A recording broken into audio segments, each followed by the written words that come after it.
السلام عليكم. وعليكم السلام ورحمة الله. كيف قعدت حالك؟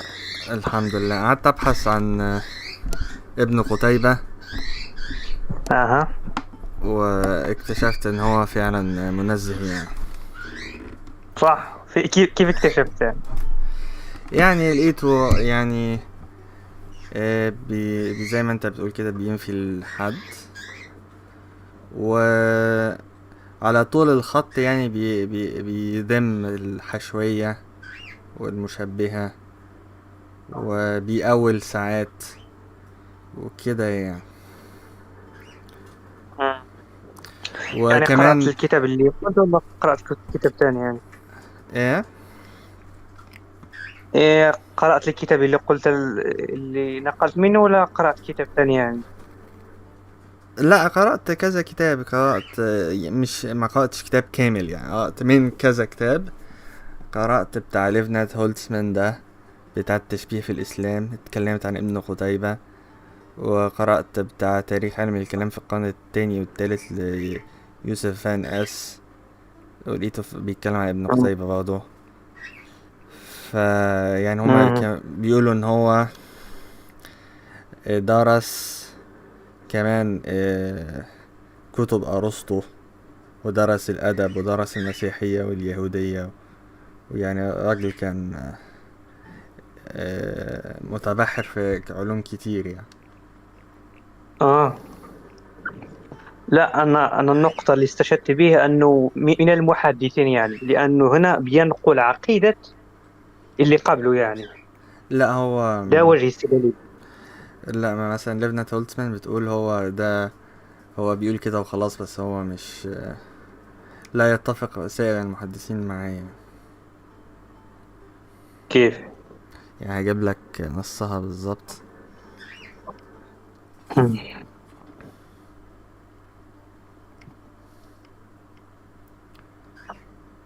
وتقريبا الراجل تعرف ان هو شكله مالكي يعني. ها؟ والراجل شكله مالكي بقولك.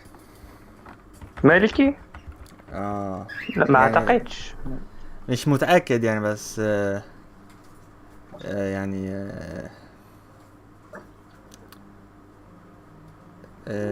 عدت عليا يعني كده. يعني تعرف شفتها لو يعني. طلع مني اعملي لا، شوف يعني يعني لو تروح لمرجع، ده مرجع علم لو الكلام ده تشوف. لو انت شوف طلع يعني لو طلع يعني مالكي ايه. هرمي على بعض اصدقائي السلفيين المالكي يعني، بيقول لك كل المالكي مشاعر الا من مالك. يعني آه. هرتلى يعني. ماله المرجع. بيقول ان يعني الخلاف اللي كان بين ابو الحسن امام ابو الحسن الاشعري وال والاثريه يعني ما كانش في التجسيم ولا كده، كان فقط في اللفظ يعني في الحكاية والقرآن وكذا يعني والدخول في علم الكلام وكذا يعني. ده كان الخلاف بينهم. اه يعني المعتدلين يعني من اهل الحديث يعني. لا، هو بيقول لك الأثرية ككل هكذا. اما ماشي، يعني هو ده مم. رأي الكاتب يعني.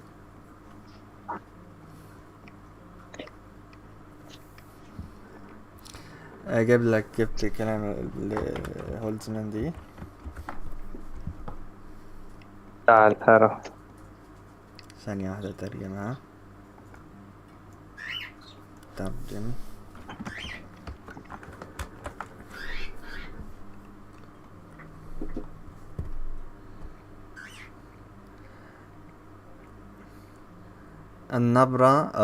بتقول النبرة الواثقة في هذه العقيدة تهدف إلى إسكات الحشوية الذين كما سنرى ألحقوا ضررا بالغا بأهل الحديث. يدعي آه، تدعي عقيدة ابن قتيبة أنه يمثل الموقف التقليدي أو الأثري العام، غير أنه مع وجود الحشوية وهم فصيل كان يعتبر جزءا أصيلا من التيار الحديث الإسلامي، فإن هذا الاعتقاد لا يعدو أن يكون أمنية وتعبيرا عن طموح بأن تعمل جميع الاتجاهات داخل الأثرية الإسلامية بانسجام واحد. يعني هو دي يعني هو ده بتقول يعني بالإنجليش يعني his creed is merely wishful thinking، يعني هو يتمنى يعني مجرد أمنية، يعني مش كلام حقيقي، يعني ده لا يعكس عقيدة أهل الحديث كلها يعني كلهم. لا، نظري الشواهد على العكس ده يعني. آه؟ أنا في نظري الشواهد على العكس ده يعني. أي الموضوع زي ما بقولك محتاج بحث يعني، يعني لأن أنت يعني لما تشوف يعني قول. ناس بيحرموا علم الكلام وبيقول لك اه أن الله ليس بجسم، هنا أنت يعني لازم تعرف أن نفي الجسمية شيء متجذر، مش شيء يعني أتى كده مستحدث هكذا. يعني أنا شايف إن إن الأغلبية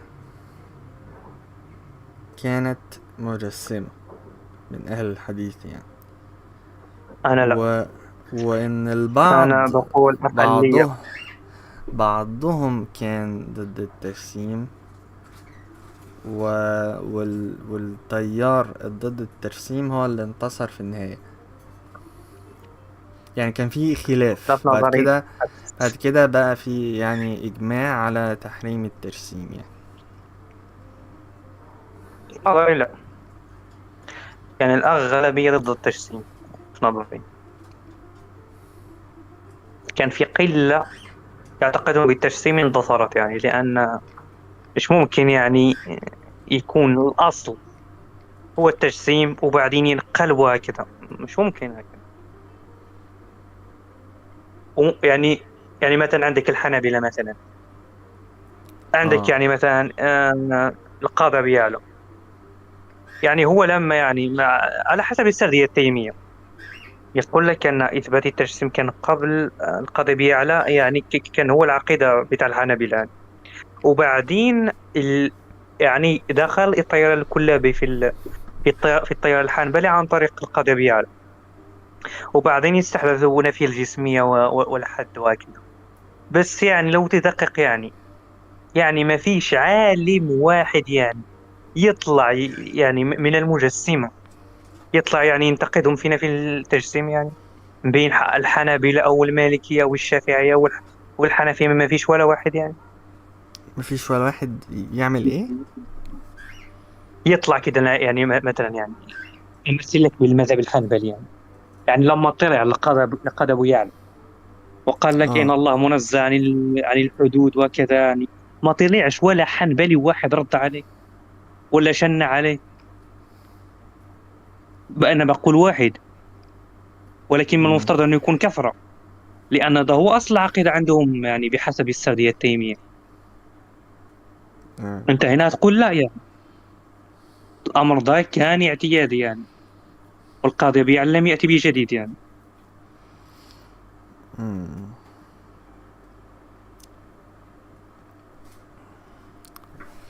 الموضوع مشكل. يعني في باحث، يعني يمكن أعطيك نص الباحث اسمه عبد الله الغزاني، يمكن يعجبك يعني. عبد الله هو الغزاني. ناقش يعني عبد الله الغزاني، هو ناقش اه يعني هو ناقش صفة الكلام.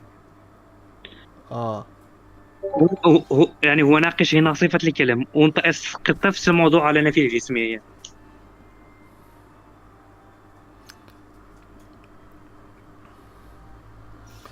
ابطال الاختراق الكلابي لمذهب الحنابلة في صفة الكلام. ده مش عنوان يعني المقال. أنا اللي اه كتبت ده يعني لو اه المهم كان بيبدأ من هنا، وأن ما يؤكد أن ما يذكر ابن انت تيمية. بعتها قبل كده، قرأتها. آه هنا قرأتها.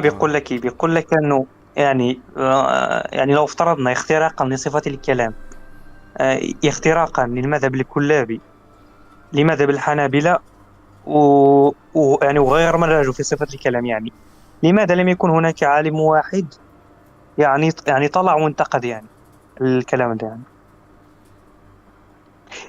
يعني أنت مثلا تخيل يعني في مجتمع الوهابية يعني مثلا، يعني طلع عالم وهابي وقال أن الاستغاثة بالأموات ليست شركا، يعني مم. هيسكتوا له يعني؟ مش هيسكتوا يعني.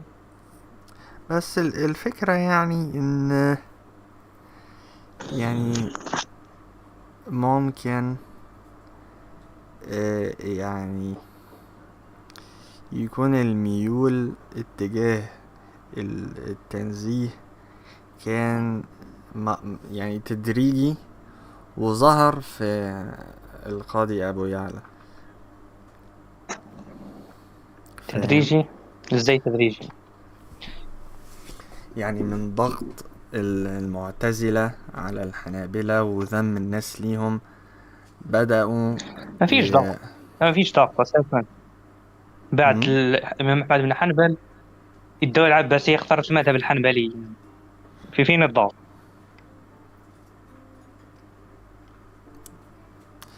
الضغط الفكري يعني مش الضغط السياسي. فضغط فكري ازاي يعني؟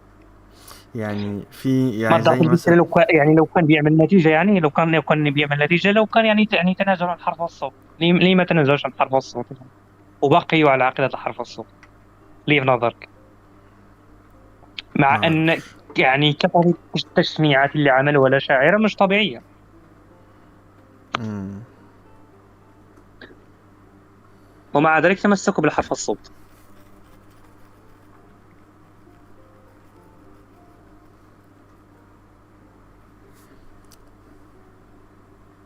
معاك حق. مم.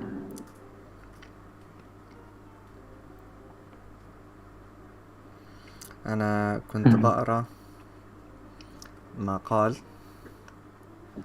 عن اسمه ايه، تاريخ معنى كلمة الفلسفة. تاريخ مع كلمة الفلسفة؟ تاريخ اه، معنى الفلسفة يعني؟ تاريخ بالظبط. تعريف الفلسفة، أو تعريف الفلسفة على مدار التاريخ. بالظبط. تحب تقرا معايا؟ مش عارف، أعتقد أني أنزل يعني، لأني يعني طلعت يعني كذا يعني. تمام. تمام. المهم أستودعك الله. إلى اللقاء يا صديقي. إلى اللقاء. حتى غد. إن شاء الله. إلى اللقاء. إن مع شاء الله. السلامة.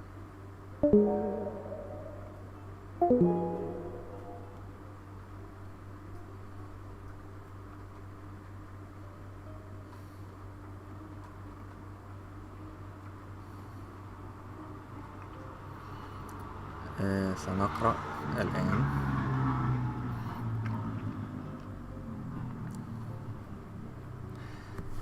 Every culture has words that, in combination with two or three others, express its essence.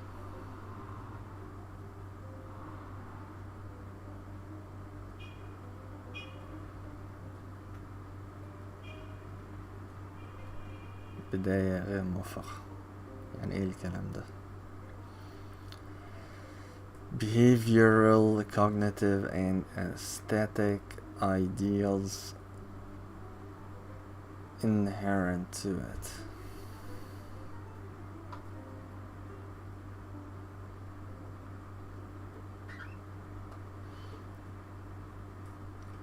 They constitute a rather small set of questions that are eternal for the given culture, as well as a rather narrow corridor of possible answers to these questions. There is no use explaining to a more or less well educated person which culture It is about when he or she phrases words like Tao, Vedas, and or Zen. Such keywords also include philosophy, which together with nature and theory characterize the way of thinking inherent exclusively to European science and unknown to Great Eastern civilizations until the second half of the 19th century. طبعا الكلام ده غلط بس ماشي. Names have their fate, but few of them had such a strange fate as the word philosophy, wrote W. Windelband at the turn of the 20th century. Within long centuries of its existence, the term philosophy has gained new meanings that excluded seemingly forever love for wisdom from the range of phenomena they used to denote before.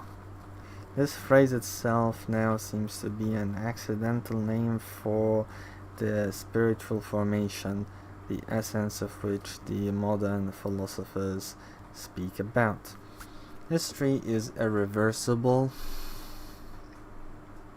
and at present it seems inappropriate to use the word philosophy in its original meaning. However, it is inexcusable to ignore this meaning, as it is about the support frame of European culture of thought. There was a time when this word was used in its literal meaning as love of a certain kind, which served for ancient Hellenes an explanation of strange acts and speeches of some of their contemporaries they were astonished with. Complex words, including philosophy, can never come into existence as the result of accidental combination of sounds. All of them are young as compared to words of first denomination and have specific, though not always known, inventors. Thus who created them acted well consciously combining different words in one word, as the existing words could not be adapted to denominate brand new things and phenomena absolutely different from what existed before them. According to the legend, the invention of the word philosophia is attributed to Pythagoras, who allegedly refused modestly the title of a sage, as in his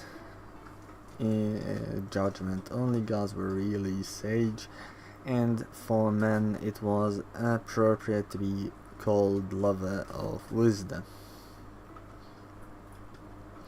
But rumors attributed to quasi-mythical Pythagoras and to secret religious and political union of Pythagoreans, much of something that his adepts could absolutely neither know nor do.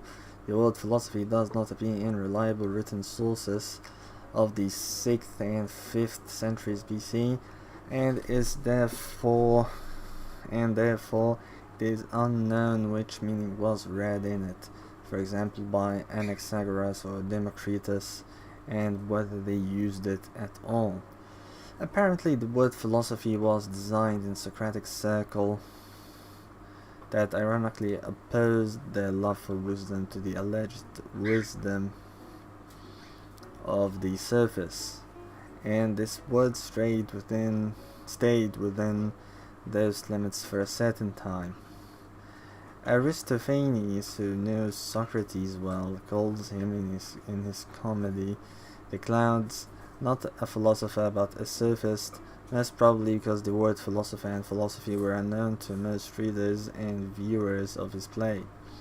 The first written surviving examples of the term philosophy appear twice in the copies of speeches of rhetorician Isocrates, who used to be a part of Socratic circle, but it really passed in generic usage due to Plato's dialogues, copied many times, containing well-developed judgments on philosophy and philosophers. It is to note that he does not attribute to these terms pejorative meaning, sincere or pretended. He did not use this word to denominate certain special signs as opposed to other sciences, nor a certain syncretic science that later gave birth to individual sciences, nor a worldview, nor an ideology, nor an activity that clarified the meaning of the sentence, nor anything else that was called in the next century's philosophy. Plato used this term to denominate love of a special kind that his followers called Platonic, after the man who was the first to describe it. Indeed, it would have been strange to expect from Plato, who was an eyewitness of the invention and probably a co-inventor of the word, that he used it not in its literal but in figurative sense, which emerged centuries and millennia later in the minds of his unknown followers. But as for love in its different manifestations, his attitude was really serious. Plato has described its several varieties, and thanks to them, human life with its social structure, material and intellectual culture, differs drastically from the existence of all other social animals. It's about erotic love aligning humans with other animals, but different from purely animal passion due to their aspiration for the beautiful. It's also about mammon, creating colossal fortunes, and therefore opportunities for putting into practice the most ambitious projects. This includes as well vanity, love of honors, pushing people to commit both heroic deeds and crimes. This is also about love for power, which according to Plato emerges from vanity and is especially obvious and strong with politicians and military commanders. But Plato's main interest and special amazement concerned two varieties of love that, according to him, were inherent to the utmost to philosophers by nature.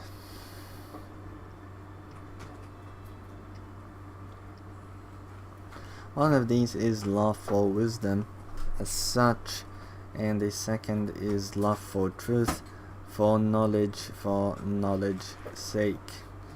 Since the 6th century BC, among pragmatic Plato's compatriots, cultivators and craftsmen, merchants and seamen, soldiers and statesmen,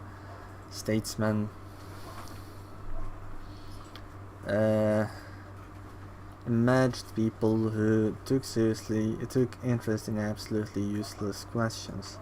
Does everything consist of water, fire and air, of atoms and empty space, or of anything else?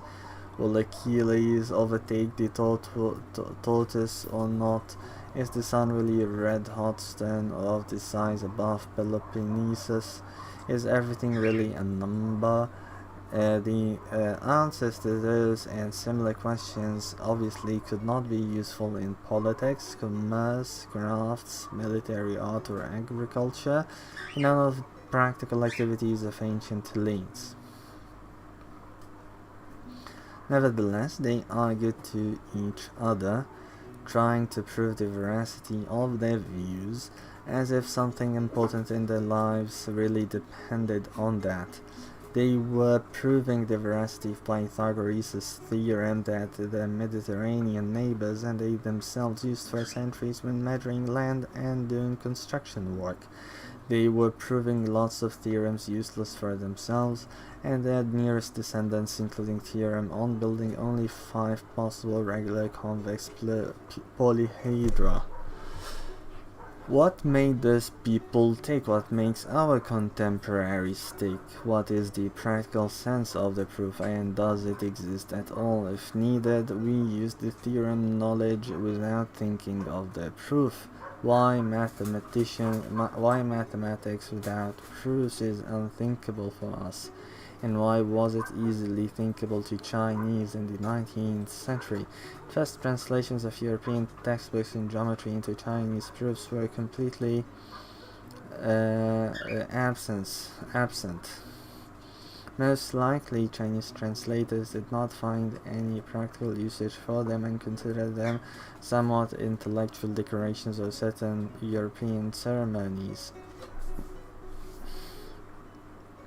For most ancient Hellenes, the desire of some of their contemporaries to prove the veracity of their views seemed as strange as this.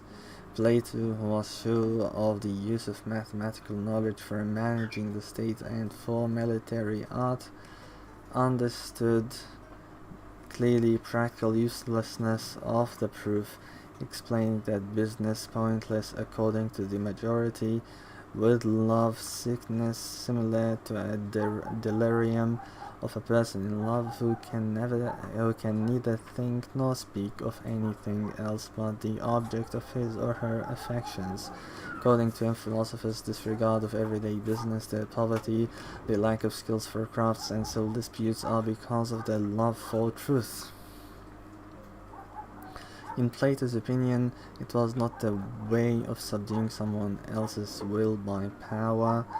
Lovers, as the proof started to be interpreted in the 20th century, but a mean making it possible for philosopher to make sure that he finally took hold of the truth, object of his unconditional love. As the result, philosophers by nature feel from the proof a special enjoyment, pleasure, and known to aspirants for honors, Chrysophilus, and tyrants. Every one of us who managed to puzzle out a proof of any theorem for at least once in his life or to solve a problem by himself knows this pleasure of achieving the truth and does not appear when thinking about future benefit, for example about cash reward or honors, at least about praise from the teacher. The fact that enjoyment feeling from finding such a proof is familiar to most of us means that we grew up in the realm of culture and its most important constituent is the cult of truth. This cult requires valuing certain knowledge not as useful means that may be used to achieve another, more important goal for us, but as the final goal, as the most important value for which people sometimes sacrifice their lives and even their immortal soul. What knowledge is this, and do we aim at achieving any knowledge for knowledge's sake? The answer to the second question is obvious and simple: not any. We appreciate the oldest and the broadest practical knowledge, recipes, regulations, instructions, checklists, and everything that is now called know-how for their usefulness and for a possibility of using them as means for achieving other goals that are more important for us than the know-how itself, though it may cost more, being the subject of commercial secret. Practical knowledge is the knowledge of action. Without it, the achievement of the desired goal would be impossible, as these goals and actions are ours, and it is up to us to put them into practice or not, to act in one way or another way. According to Aristotle, they are not always the same, and for this reason we make decisions on our acts. Though recently, practical knowledge expressed in imperative was linked to the knowledge on subjects inaccessible for arbitrary modification and to their ontological properties on which, according to Aristotle, we don't make decisions, as for example on the cosmos, on the past, or on incommensurability of diagonal side of the square. This knowledge, expressed in indicative mode, is not a practical mean, as it doesn't and even can't say anything about possible or needed acts with subjects of their cognitive interest, and therefore is useless for achieving someone's pragmatic goals. Such knowledge, after Aristotle, was called theoretical or contemplative. Theory for ancient Hellenes was both sensuous contemplation and speculation, for example, of numbers, atoms, ideas, and forms, that they valued higher than the former, closely associated with passions, considering it to be independent from emotions. However, sensuous contemplation was for them also Sophia, or Sophia, or I don't know what this is. Theoretical cognition. I think it's theoria or something. European science owes the development of the cult of non-practical knowledge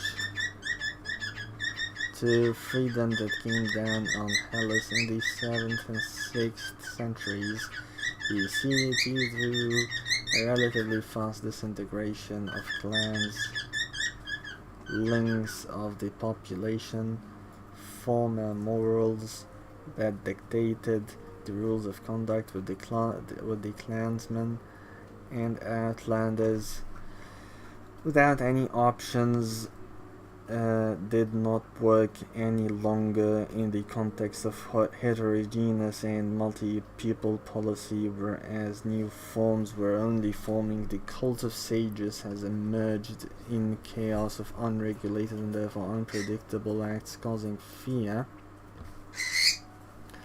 and the desire to fend off preventively a recently kind neighbor and even relative. By wisdom, they meant the highest degree of mastership in any business, but especially the art of finding a way out from the most difficult everyday situations without infringing on the interests of other people. A legend, and it was a legend already for Aristotle, attributes to the sages who managed to harmonize their relations with the neighborhood the invention of polity, such a form of community life, including heterogeneous and multi-tribal individuals, that is regulated with nomoi. Agreements concluded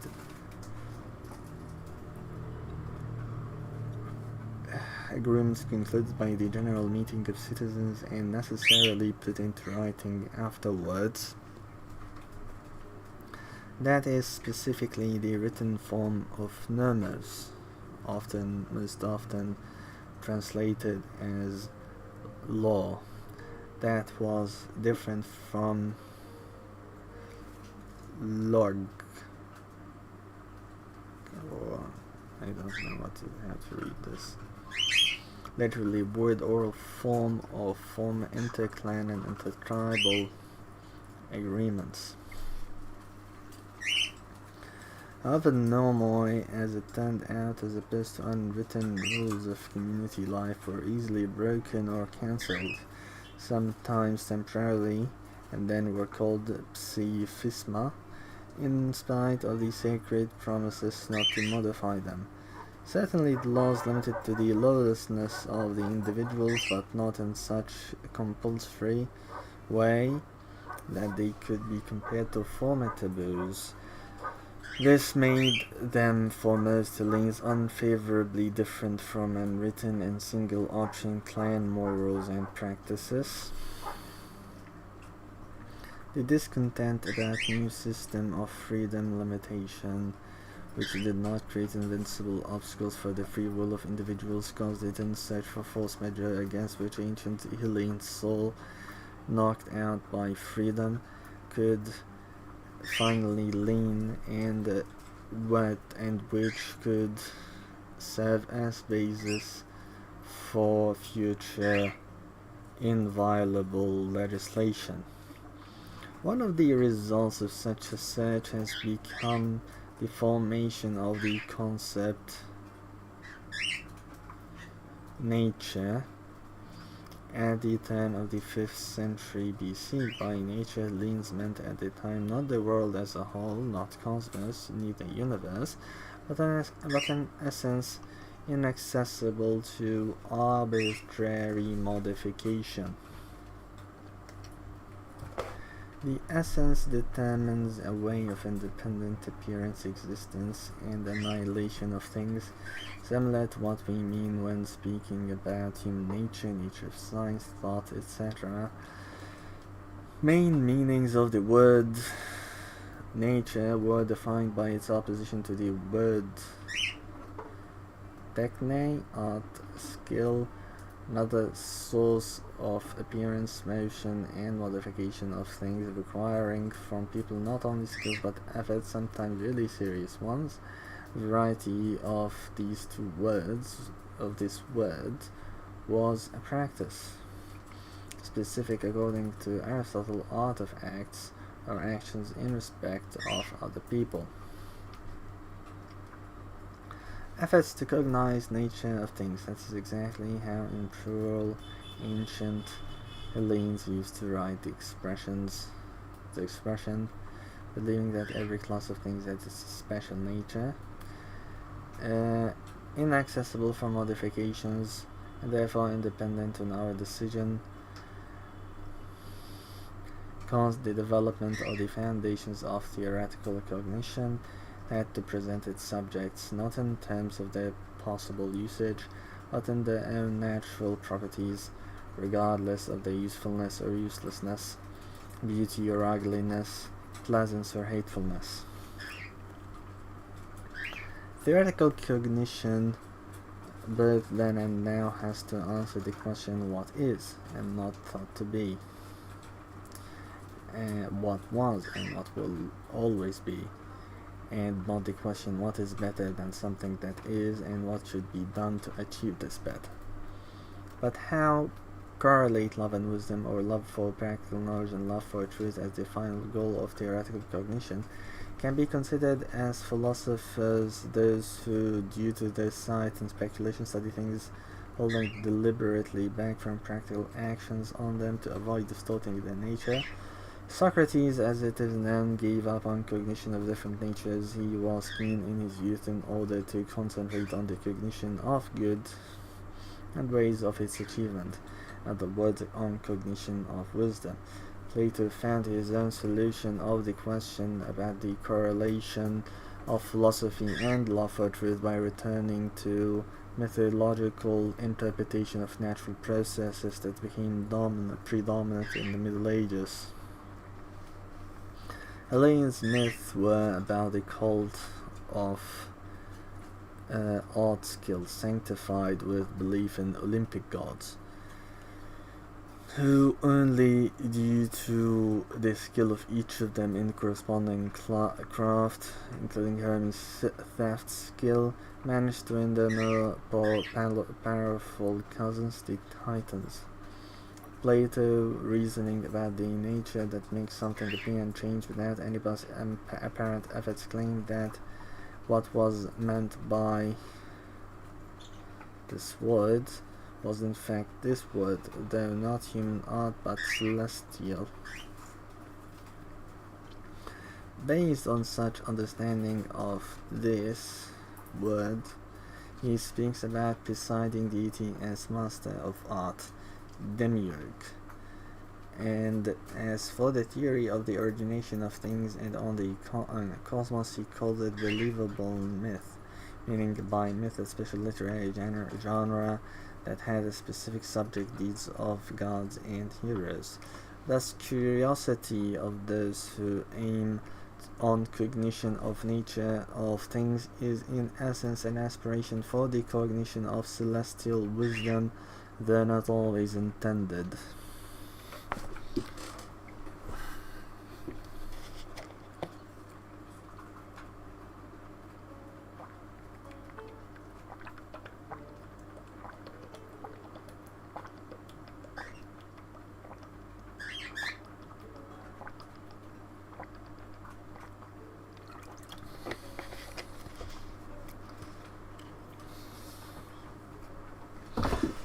passion for useless knowledge incomprehensible for most contemporaries now got its explanation.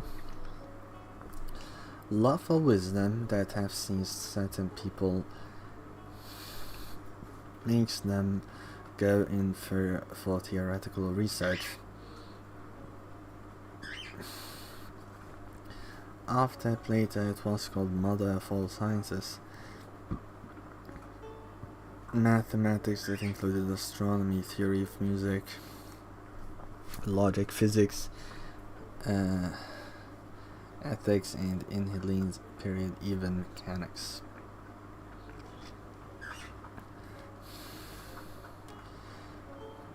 Ancient Romans who won Hellas in military confrontation but could not resist the charm of its culture translated into Latin almost all Greek scientific terms.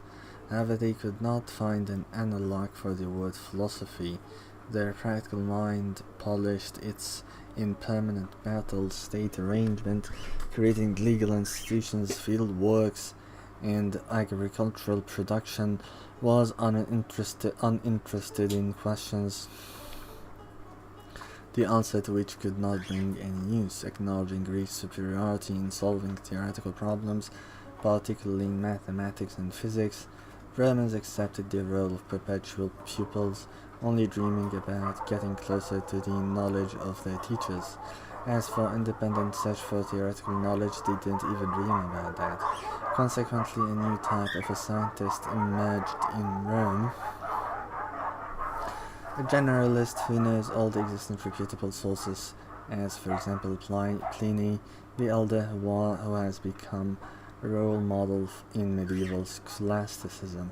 As for the Greek word philosophy, normally Romans who knew its literal translation used it to dominate Helene's love for knowledge that they did not understand much, as well as the whole of theoretical knowledge produced by it.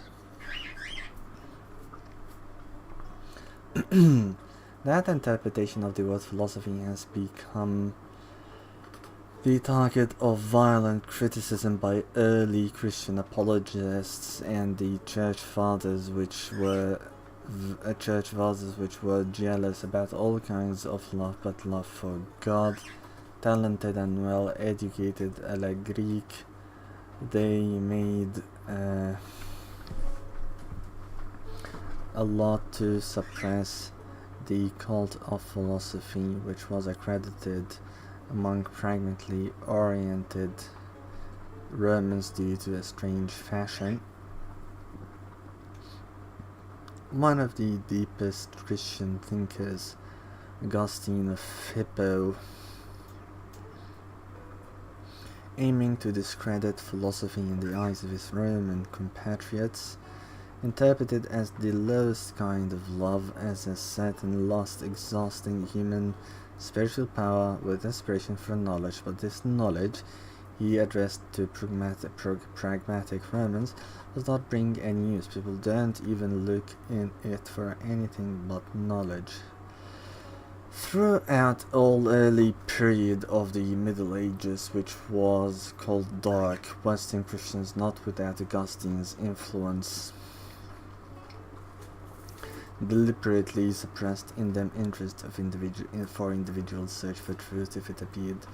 Outbursts of curiosity were considered as devil's intrigues, raising arrogance of a man who dared to think that he was able of cognizing something on his own, whereas in reality we get all our knowledge from God, who measured its contents and volume for all of us sufficiently to achieve perpetual bliss.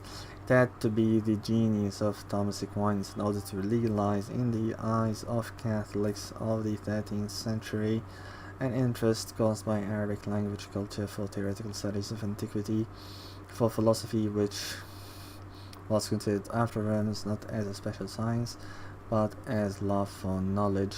Thomas's arguments proving that such love does not endanger theology, but on the contrary is its servant, settled millenarian conflict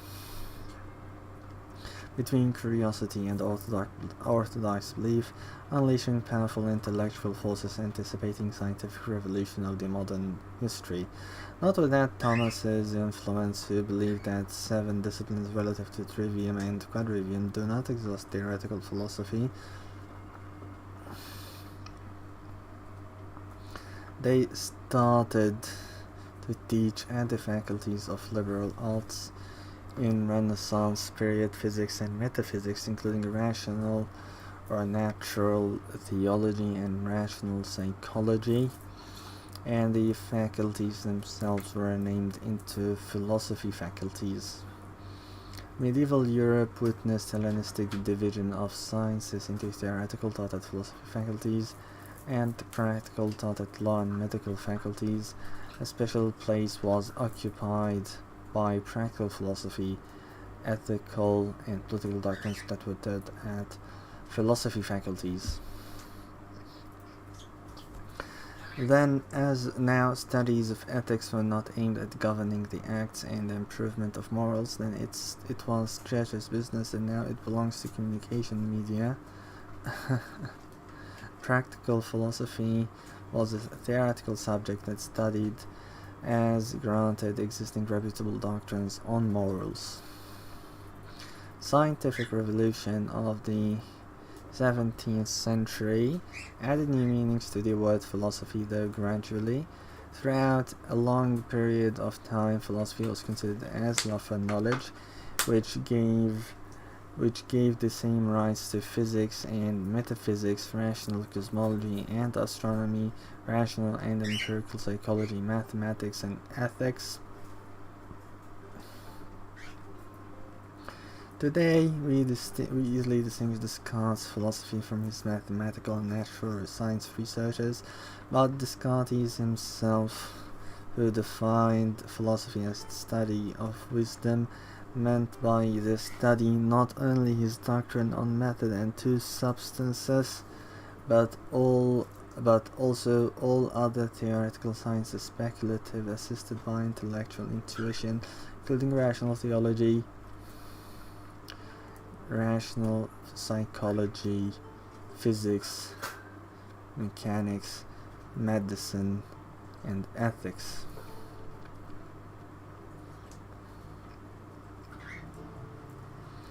It is obviously for us now that Philosophiae Naturalis Principia Mathematica by Newton delivers not natural philosophy but physics, and Toland's criticism of those principles, given his own reasoning on motion, let us say Holbach's system of nature, is exactly natural philosophy but in no way physics. It is also clear that Voltaire's philosophy of history does not represent reasoning on driving forces of historical process and on its final goals, but a work on history. However, what is clear to us was not Clayton, Newton, Toland, Holbach, and Voltaire.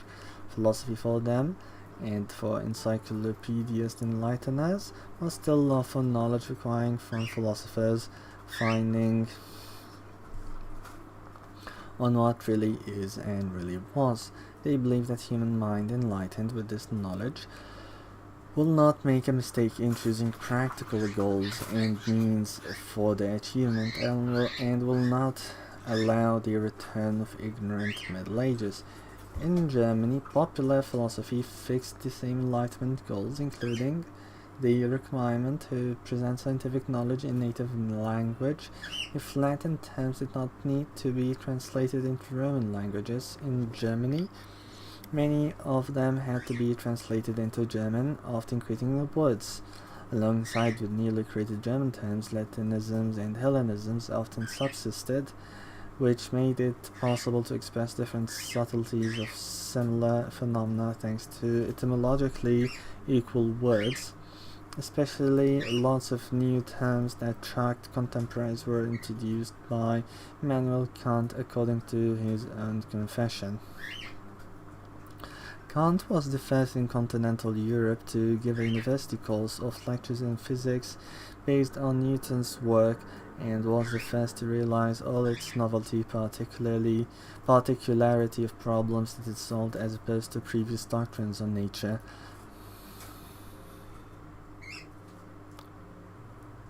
ما عنديش شك انك هتبقى عالمي في كول سنتر. اشمعنى؟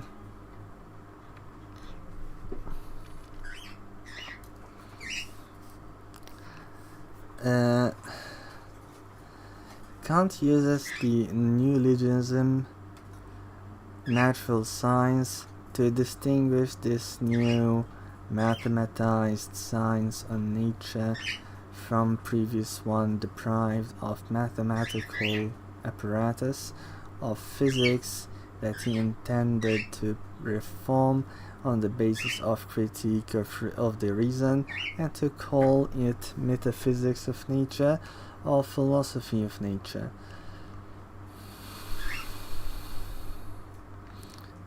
الإنجليزي ممتاز، بسم الله ما شاء الله، ربنا يبارك فيك، ألف شكر.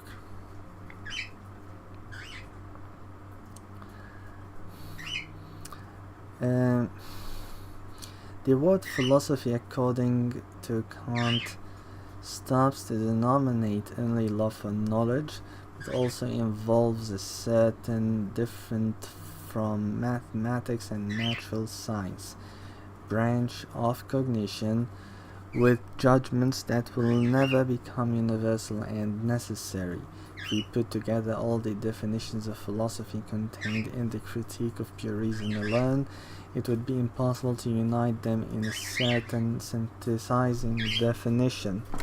But that was Kant's philosophy, which was the first to denominate a special sphere of intellectual activity with own special problematic different from problematic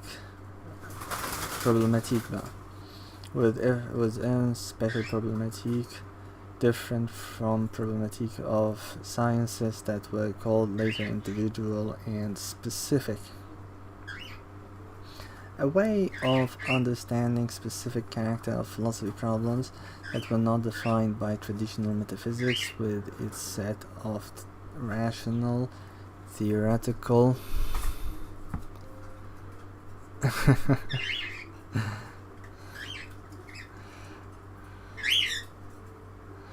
معلش هما مزعجين فعلا، بس برضو هو المفروض يبقوا هما عايزين يطلعوا من القفص ويطيروا، بس انا حابسهم النهاردة.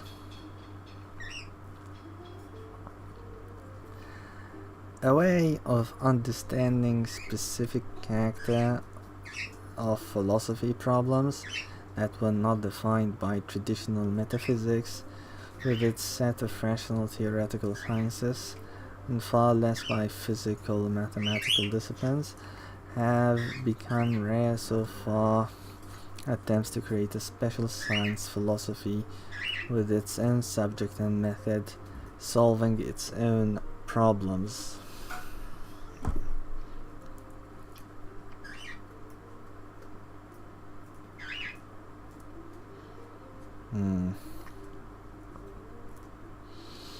J.G. Fichte was one of the first to start this trend, having published in 1794 the essay on the concept of epistemology, or so-called philosophy. But the most consistent in creating new science was Hegel. My intention, he wrote in Phenomenology of Spirit, was to encourage the approach of philosophy to a form of science, to a goal that once achieved, it could reject its name of love for knowledge and become actual knowledge. The time has come to bring philosophy to the level of science. His system of sciences consisted of phenomenology of spirit, logic, and two parts of real philosophy, philosophy of nature and philosophy of spirit, including philosophy of history, philosophy of law, philosophy of religion, aesthetics, and history of philosophy. This system incorporated all European education unusual formulation of questions and as unusual answers to those questions that gave rise to numerous imitations and objections. The range of problems that were now considered as purely philosophical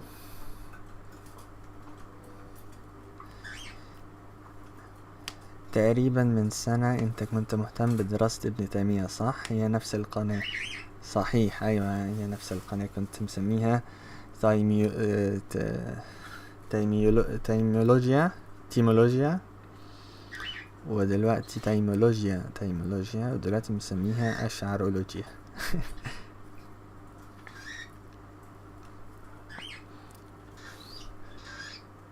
يعني حسيت ان انا يعني اركز اكتر في تجديد الفلسفة الاسلامية في نظرية المعرفة وكده عن التفكير بقى في ابن تيمية والترسيم والتنزيه والصفات الالهية وكده والكلام ده والتفويض والتأويل الحاجات دي يعني حسيتها مش مهمة قوي في زماننا يعني. والله اعلم هي قد تكون مهمة وانا غلطان بس يعني انا بتكلم عن ما اظنه الان يعني. دلوقتي انا زي ما عنوان البث بيقول ببحث عن ماهية علم الكلام وعلاقته بالفلسفة فبشوف دلوقتي معنى كلمة فلسفة قديما. انا شايف ان علم الكلام احد اقسام الفلسفة بس محتاج اعرف ايه هي الفلسفة الاول فهو ده موضوع البحث حاليا يعني.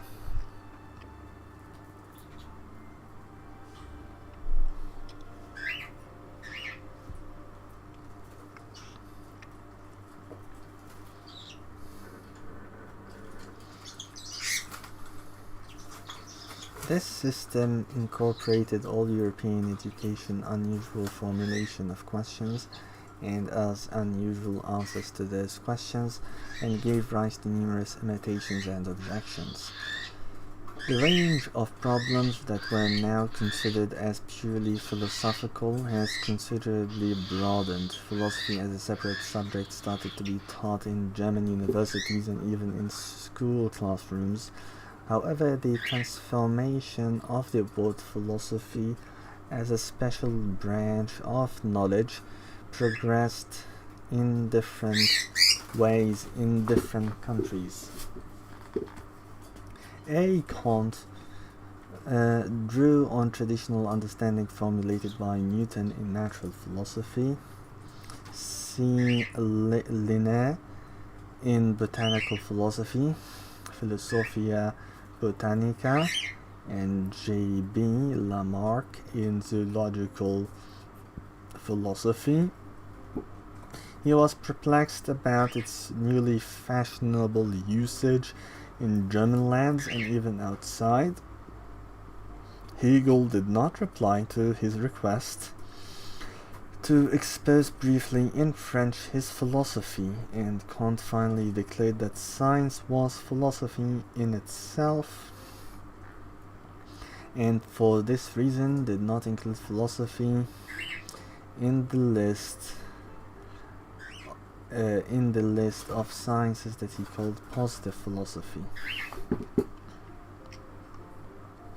However, by the end of the 19th century, nobody used the term philosophy to denominate natural and historical sciences. Philosophy of history by Voltaire and Herder has become just history. Botanical philosophy and zoological philosophy just botany and zoology, and philosophy of nature by Newton just physics. But the term philosophy of history did not disappear. Sociology, epistemology, and other purely philosophical disciplines emerged. One of the most educated people of his times, W.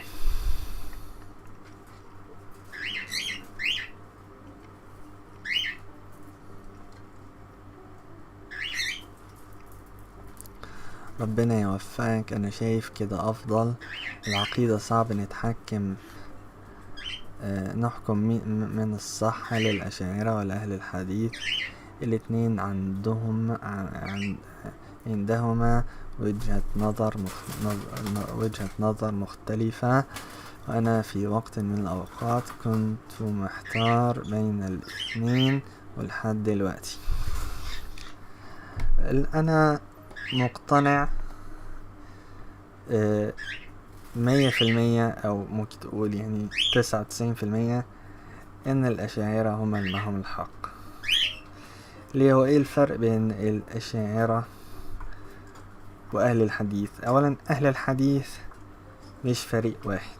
أهل الحديث اختلفوا مع نفسهم، بعضهم يعني هم كان عندهم آراء كتيرة. نشأ أو خرج من أهل الحديث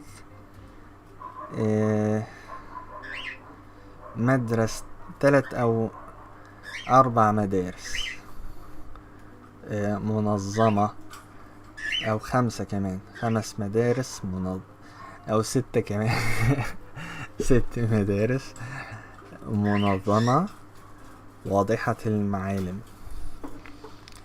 الأشاعرة والماتريدية والحنابلة والتيمية، وأخيرا الأثرية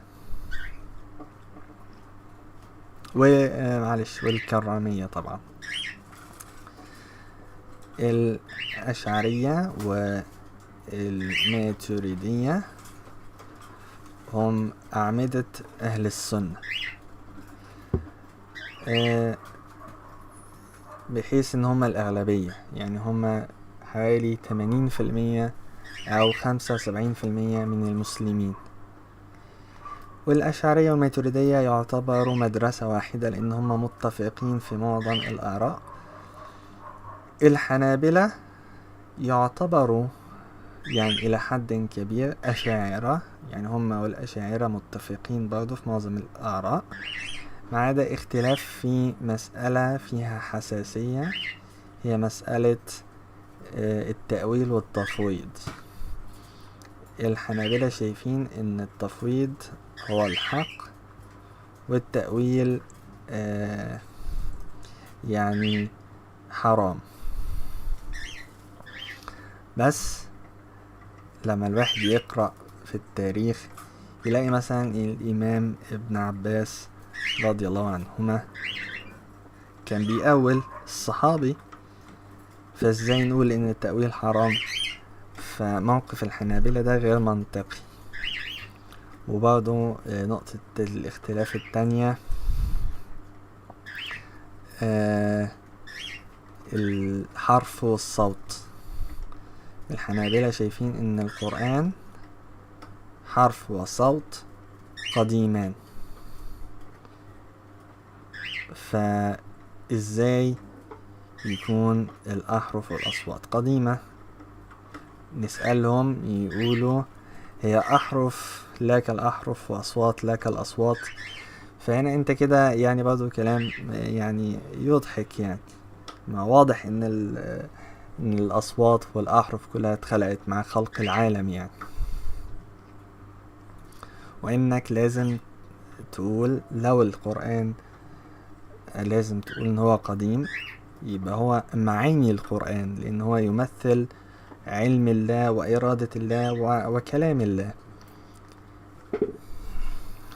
فالحنابلة من هذه الجهة يعني مش منطقيين. بس غير كده هما زي الأشاعرة بالظبط. الحنابلة يعني زي السفاريني يعني، وابن بلبان وابن حمدان وكده.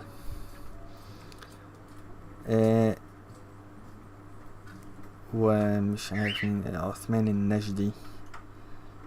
الماتريدية والأشاعرة زي ما قلت لك برضه متفقين في معظم الآراء.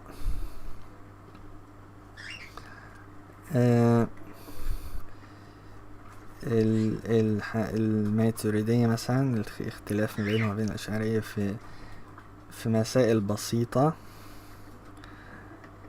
أبرزها التحسين والتقبيح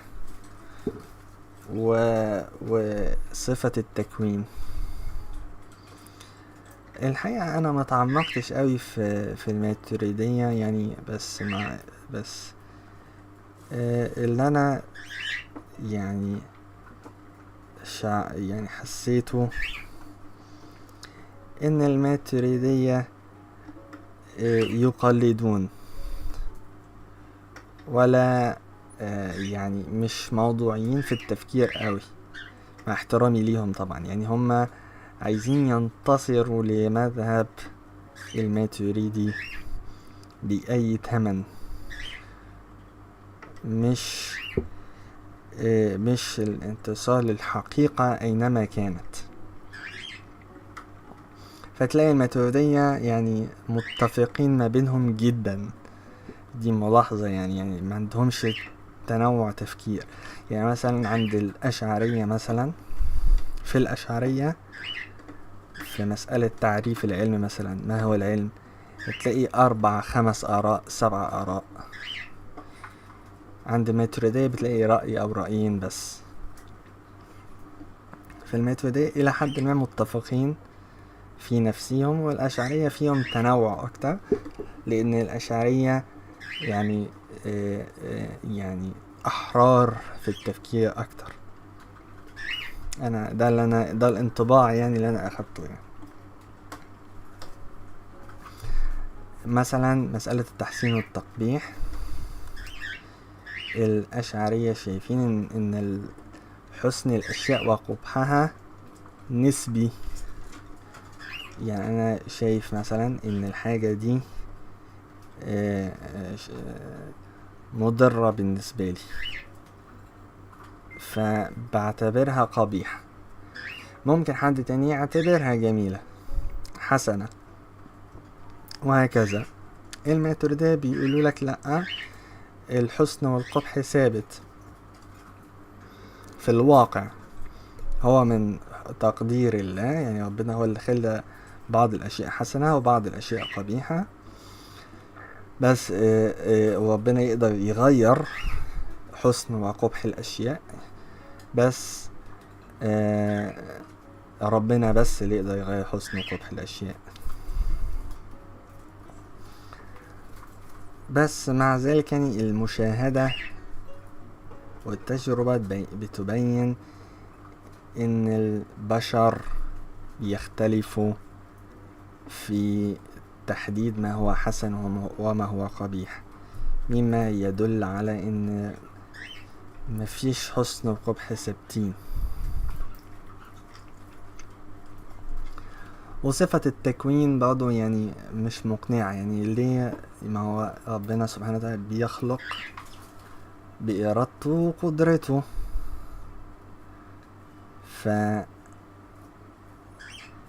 ايه يعني الإضافة التي تقوم بها صفة التكوين؟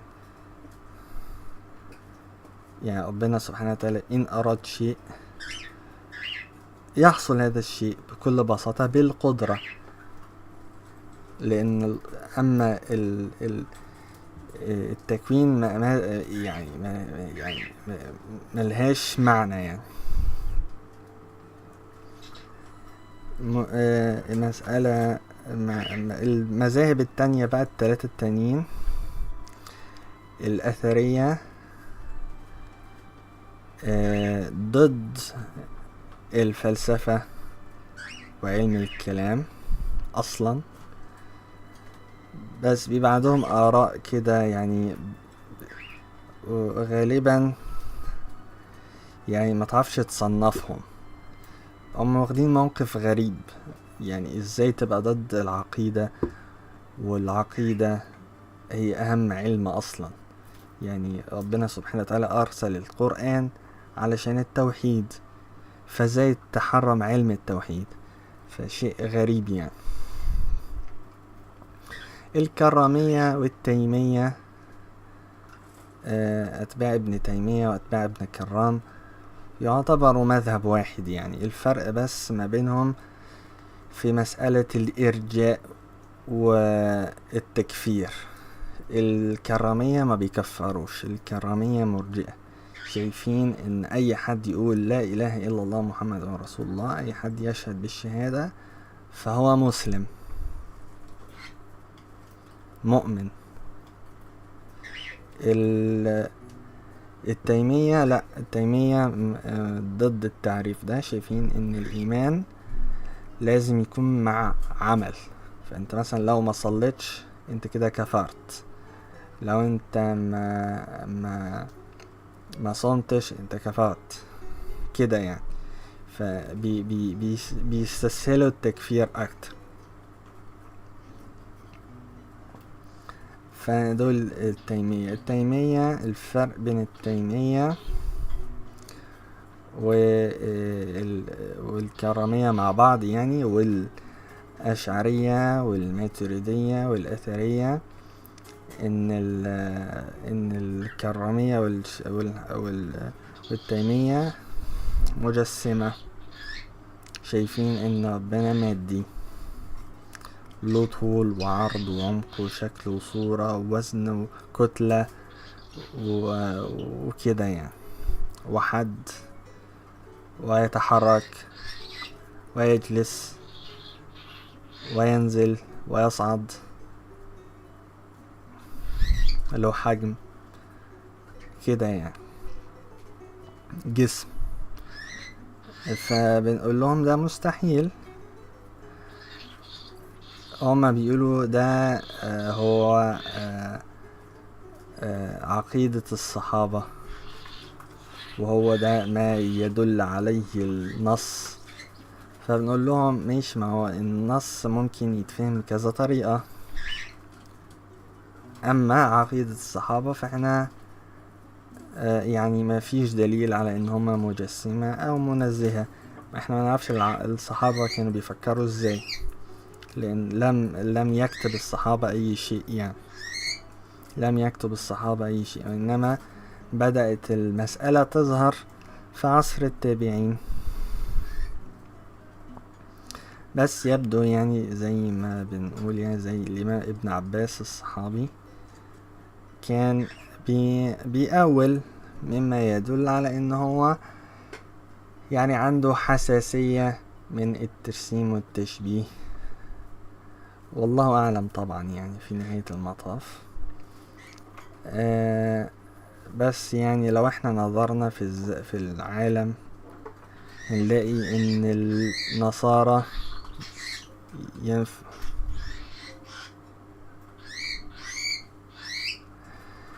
انا بالنسبة لي الاشاعرة اكثر منطقية، بس الخوف من التأويل يجعلك سلفي. انت خايف من التأويل ليه؟ اصل احنا بنأول بالمنطق برضه يعني، زي مثلا ربنا سبحانه وتعالى يقول بل يداه مبسوطتان، معناه ان ربنا كريم. فاهم يعني الموضوع التأويل ده شيء سهل جدا يعني، وهو اللي عليه 70% من العلماء والكثير من السلف. مش كل السلف طبعا، بس بعض السلف يعني حاول يتكلم في معنى القرآن. ربنا سبحانه وتعالى بيكلمنا بكلام مفهومي يعني، مش في حاجات مش عارفين معناها طبعا، بس معظم الآيات مفهوم معناها، فما فيش خوف ولا حاجة. وبعدين حتى الآيات الواضحة اللي مفيهاش تشبيه بيبقى ليها كذا تفسير، فعادي انت ترجح احد التفاسير او احد المعاني من وجهة نظرك، مع عدم انكار المعاني الاخرى ما دام المعاني دي ممكنة يعني. بس طبعا في معاني قبيحة لازم ننكرها او ننفيها عن النص يعني، النص لا يمكن ان يقصد هذا المعنى، زي التجسيم والتشبيه.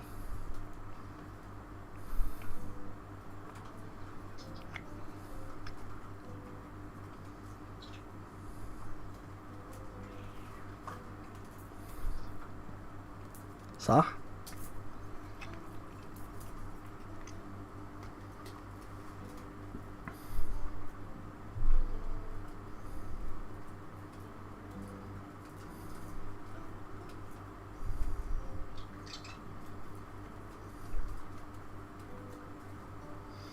عشان قبل ما اعرف الاشاعرة كنت وهابي بدون ما كنت اعرف، بس دلوقتي ما عنديش مشكلة مع السلفية او الاشاعرة او اي فرقة اسلامية، بقيت مدجن.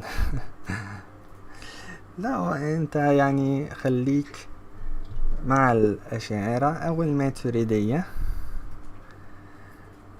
ويعني في العالم العربي الأشعرية يعني هم الأغلبية، والفرق يعني بسيط بين الأشعرية والماتريدية، فمش هتفرق يعني، بس هم غالبية أهل السنة والجماعة يعني. فاتعلم في على النت شروح كتيرة للخريدة البهية وجوهرة التوحيد وأم البراهين وكده يعني، والاقتصاد في الاعتقاد والعقائد النسفية. يعني العلم جميل يعني، والأدب حلو، والعمق ممتع.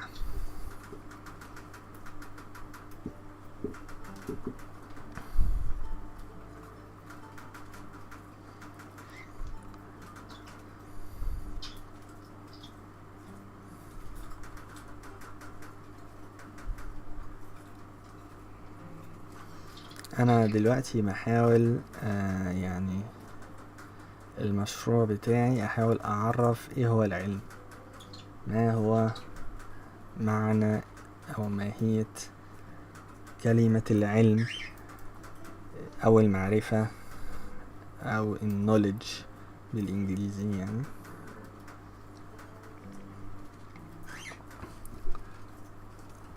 بحيث يعني إن أول مباحث الفلسفة هو المسألة دي يعني.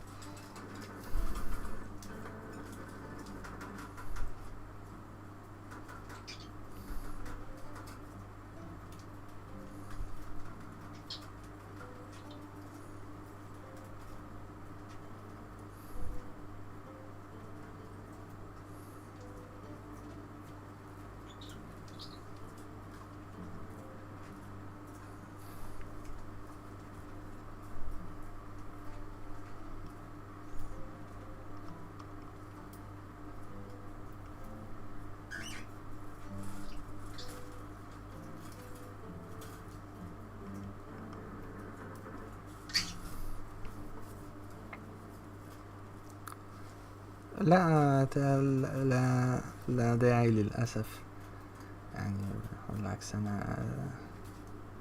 أنا سعيد بمشاركتك يعني.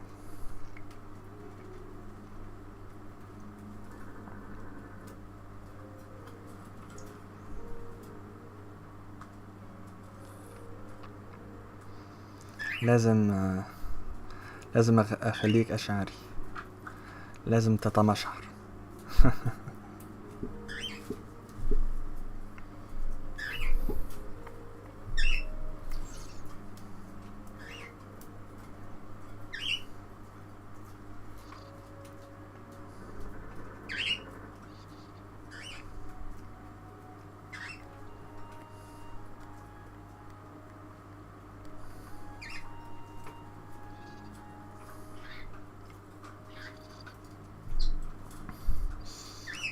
في كتاب لطيف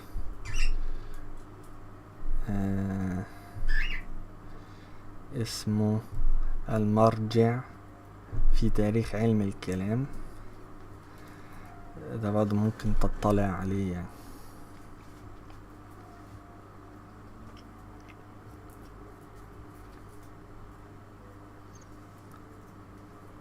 أكمل القراية.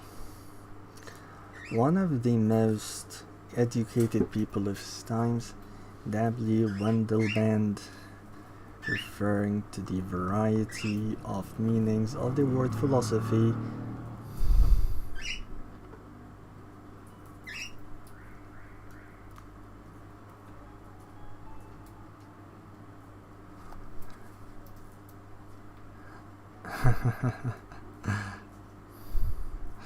بالتوفيق يا رب، بالتوفيق إلى كل خير.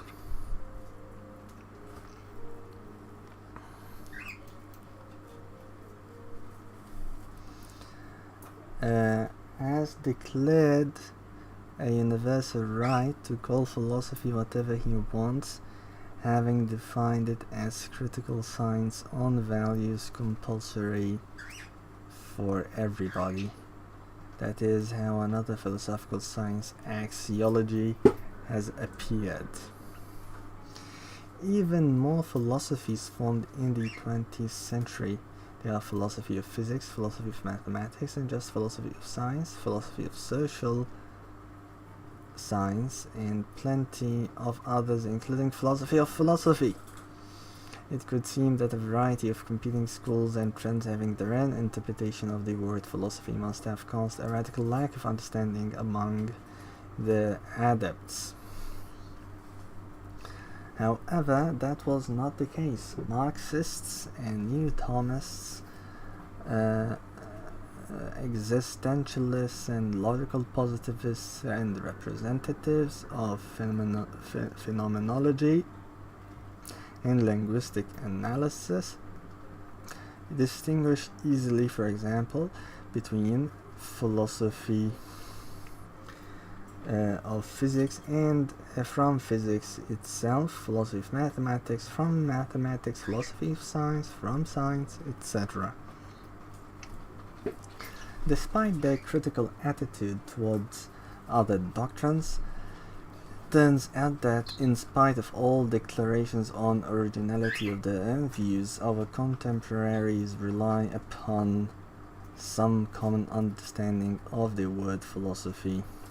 It is true, however, that in some cases the ways of using this word made us look back to its history, as they leave perplexed people who belong to different scientific traditions.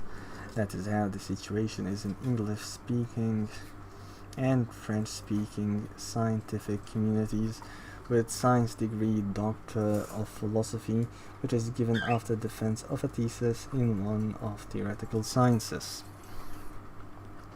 If it is about practical sciences, a degree of law or Doctor of Medicine is given. Even stranger looks the use of the word jurisprudence by Anglo-French legal profession. They use it not in the meaning of acting law, not of the profession of graduates of legal faculties, but in the meaning of philosophy of law, which means, according to them, not the interpretation of the law from a perspective of any philosophy doctrine, but the history of law studies in legal institutions. Similarly to Voltaire history, in this case it is interpreted as theoretical science, as its subject does not succumb to arbitrary modifications. And from this medieval perspective originating from Aristotle, history of law is classified as one of the philosophical sciences, which aims at establishing what really was and is not subject to arbitrary modification, unlike practical sciences. If we take for granted the division of knowledge into practical and theoretical, which is not as ancient as it may seem, the ones that formed in the last 200 years are not a little more practical than Anglo-French philosophy of law. Philosophy of science is not practical, otherwise, thanks to methodology of science, it would show the way to each and every one to discoveries in physics, biology, chemistry, etc. For the same reason are not practical philosophy of art split a philosophy of politics and other philosophies. Not practical are also natural science theories, that the expression "there is nothing more practical than a good theory" is used quite often. In order to become useful, laws, phenomena, and effects discovered due to them should come across the sight of an inventor who conceives the world and its components through the prism of categories of goal and mean, and who is not capable of bearing with something that is and therefore will always be the same. The mind is oriented towards a better future that will never come on its own in natural way. This intellectual gift to invent something better than existing in its highest manifestations is spread amongst people, not a bit more than the gift of genius theorists famed for their scientific discoveries. Alexander Popov, who was a practicing engineer and did not invent electromagnetic waves, had enough of that. The discovery was made by H.R. Hertz, who has never imagined how it could be used in practice. In spite of the common opinion, not practical are also economy theories. Their thorough studies have made nobody as rich as, for example, dropout Bill Gates. Then, what is so amazing about the fact that philosophy as at the moment of its best is still useless and does not represent a mean to achieve certain more important goals? Do people study it for its own sake? It is a kind of luxury for those who have, as at the times of Aristotle, almost everything needed, as well as something that makes life easier and brings pleasure. People from poor states cannot afford it, but they also cannot afford physics, chemistry, and biology, and other theoretical sciences. Modern philosophy is the emanation of European cult of knowledge for knowledge's sake that requires the achievement of truth, whether it is useful or useless. Philosophy, together with other theoretical types of knowledge, including all varieties of art studies and social studies that emerged together with it at the turn of the 19th century, supports this cult. As Socrates, who used to look for wisdom among craftsmen, politicians, and poets, modern philosophy in its best manifestations addresses any skills and studies to share the wisdom of their creators. But broadening our knowledge in all aspects of human activity, it does not find wisdom neither in politics, arts, religion, technology, science, everyday life, nor in anything else that pretends to possess it. For this reason, people don't really like philosophers as before. Moreover, they rather dislike them as aiming to achieve the truth. They destroy arrogant belief in own wisdom of philosophy, politicians, clergymen, economy commanders, and others, including all kinds of connoisseurs who advertise right recipes of happy life. There is no wisdom in the world, but it is impossible to ban loving it even after another disappointment in claims to possess it and to hope for its principal achievability. The word philosophy, both nowadays and at the time of its invention, means first of all love for wisdom, which takes possession of us and gives birth to cognition of something that is, was, and must always be. جميل.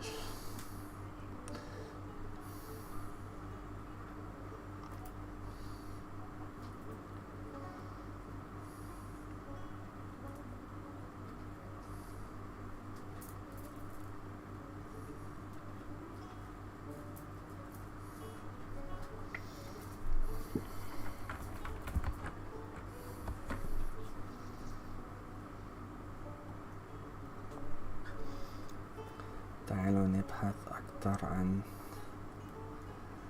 معنى الفلسفة.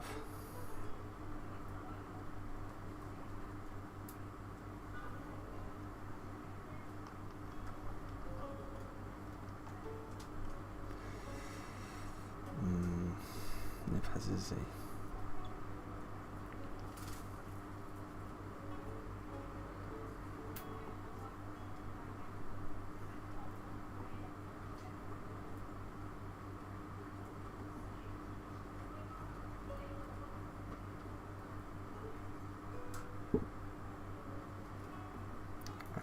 is metaphilosophy.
Why the great philosopher? Oh, that's great.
كفي بهذا القدر وأقف هنا، والسلام عليكم ورحمة الله وبركاته.